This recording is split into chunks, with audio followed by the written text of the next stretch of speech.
الو يا حلوين، عاملين ايه؟ يا رب تكونوا بخير وبصحة وسعادة وهنا. جاي احكي لكم كده حكاية لطيفة وجميلة. أه صلوا على النبي عليه افضل الصلاة والسلام، على سيدنا محمد. كان في اتنين اصحاب.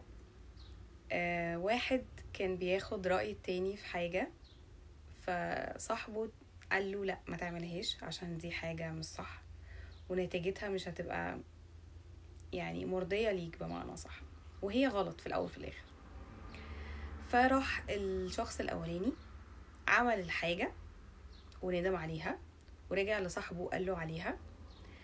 فبمنتهى البساطة صاحبه ما كانش بايخ، ما قالوش ايه ده، هو انا مش قلتلك؟ هو انت ازاي تعمل ده؟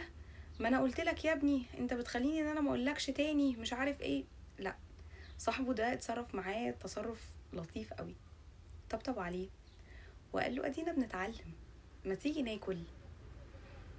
وكلوا بعديها. بمنتهى البساطة الشخص اللي غلط ده حس ان هو ما بقاش مكسوف قدام نفسه، وان هو تقبل فكرة انه بني ادم، كلنا بنغلط. مش عيب ان انا اغلط، العيب ان انا معترفش ان انا غلط واتعلم من غلطي، عشان بعد كده ما اقعش في نفس الغلط ده تاني. وكسب حب صاحبه، حاسس ان هو حب صاحبه اكتر من الاول، ان هو ما خليهوش يبقى مكسوف من نفسه، وكمان بقى بيثق في صاحبه اكتر من الاول. شكرا.